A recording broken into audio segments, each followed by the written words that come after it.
Ces objectifs mesurables et ambitieux, bien que réalisables à long terme, doivent nécessiter l'engagement et la collaboration de tout jeune qui veut voir sa localité progresser en déant les 20 prochaines années, et aussi pour tout Congolais consciencieux et altruiste où qu'il soit.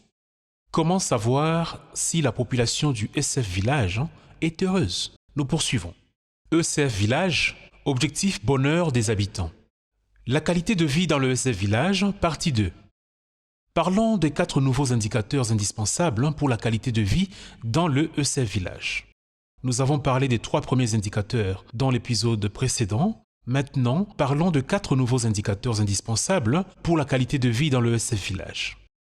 Élévation du quotient intellectuel moyen au niveau collectif, pourcentage scolaire moyen en primaire et en secondaire, niveau éducatif des ECF habitants, autrement dit des habitants de la rue, et baisse du taux de chômage. 4. Élévation du quotient intellectuel moyen ou le QI moyen au niveau de la localité. Même si c'est discutable, le quotient intellectuel, aussi appelé QI, reste l'indicateur d'une certaine intelligence. Un QI élevé indique que la personne est intelligente et possède, en règle générale, une bonne capacité d'apprentissage. Alors, notre objectif ambitieux est d'élever à une moyenne de 110 le quotient intellectuel moyen des habitants du ECF Village, actuellement estimé entre 65 et 78 en se basant provisoirement sur les QI moyens national, mesure tout aussi discutable bien sûr. Pour atteindre cet objectif, les ECF Villages devront mettre en place un ensemble de mesures qui pourront améliorer l'éducation et les conditions de vie. Il faudra en fait réaliser des jeux de tests des QI sur des sites en ligne qui sont réputés ou via certaines fiches et procéder à des remesures même après 1 an. Maintenant, si nous avons également des personnes habilitées à procéder à ces tests dans la localité ou dans la ville, il est préférable de prendre contact avec.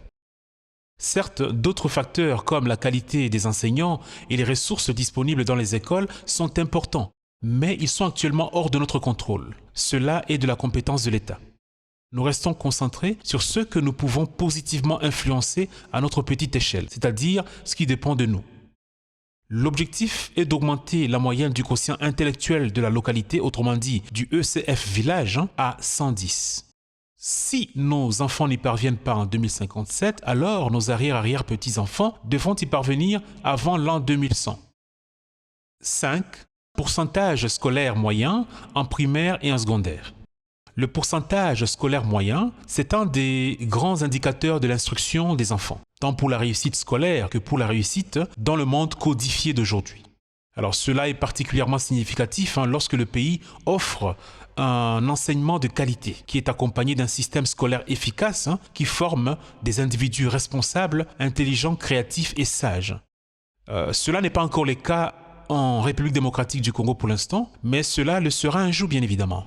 Un pourcentage scolaire élevé à l'école est donc à encourager pour tous les enfants du ECF Village. Notons cependant que le pourcentage scolaire n'est qu'un aspect parmi plusieurs autres aspects pour évaluer la qualité de l'éducation. L'objectif ECF est d'élever le niveau éducatif et d'instruction de la population du ECF Village. Pour les enfants de 5 à 12 ans qui vont participer à des programmes ECF de renforcement éducatif et qui seront accompagnés jusqu'à l'âge de 17 ans au moins, il faudra cibler un pourcentage moyen des réussites scolaires à 75% déjà à partir de l'année 2030 dans le premier ECF Village à Goma ou par exemple à Bazangungu ou nous l'espérons dans d'autres villes également. Ne perdons pas de vue que l'école formelle n'exploite pas suffisamment le potentiel de chaque enfant. Et dans d'autres cas, cette école formelle, on dit l'école officielle, peut même bousiller le potentiel de l'enfant. Il y a certains enfants qui s'ennuient à l'école ou échouent dans le système éducatif traditionnel. Alors il faudra en tenir compte et franchement exploiter les richesses de l'auto-apprentissage et du tutorat. Ça va ? L'ambition ECF sera concrétisée en complétant l'instruction formelle de l'enfant par l'apport de notre concept qu'on appelle l'école après l'école, qui est comme une forme de vitamine intellectuelle et créative à apporter à l'élève, à l'enfant, durant le week-end et en période de vacances. Au-delà du concept l'école après l'école, les séances de ECF leadership positif au sein d'une localité seront vraiment exigées, si possible. Parlant donc du pourcentage scolaire moyen primaire et secondaire dont nous fixons l'objectif à 75%, si nos enfants n'y parviennent pas en 2057, alors nos arrière-petits-enfants devront y parvenir avant l'an 2100. Le point 6.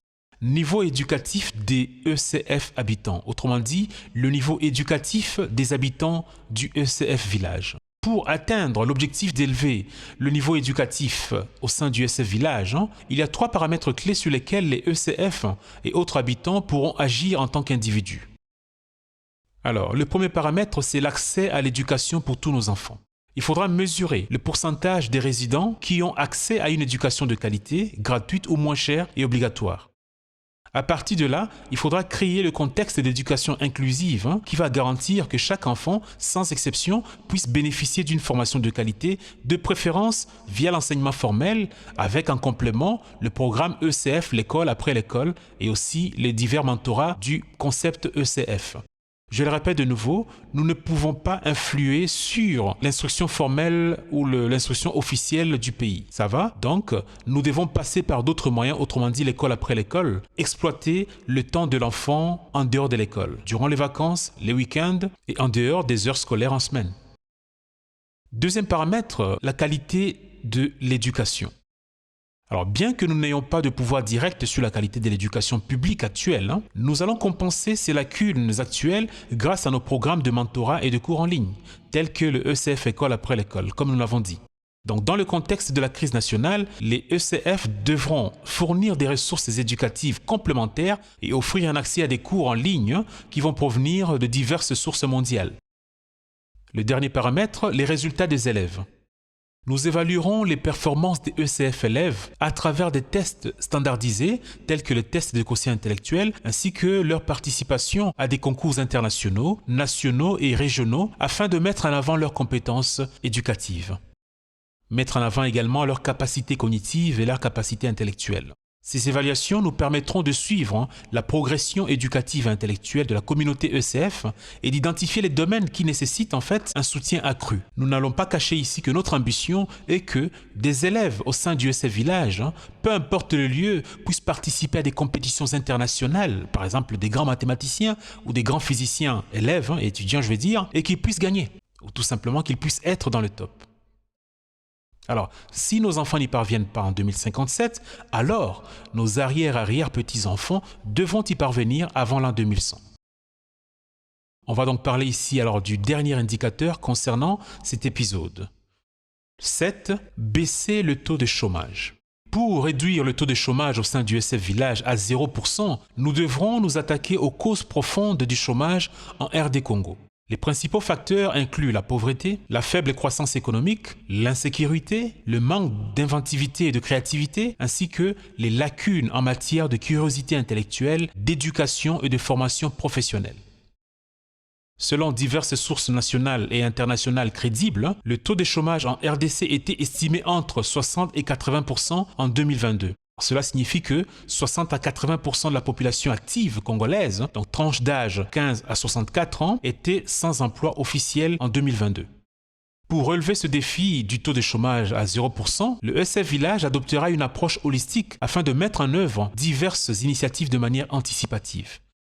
Il faudra garder en tête une vision à long terme comme à notre habitude. Donc, objectif, baisser le taux de chômage à 0% au sein du ECF Village. Si nos enfants n'y parviennent pas en 2057, alors nos arrière-arrière-petits-enfants devront y parvenir avant l'an 2100.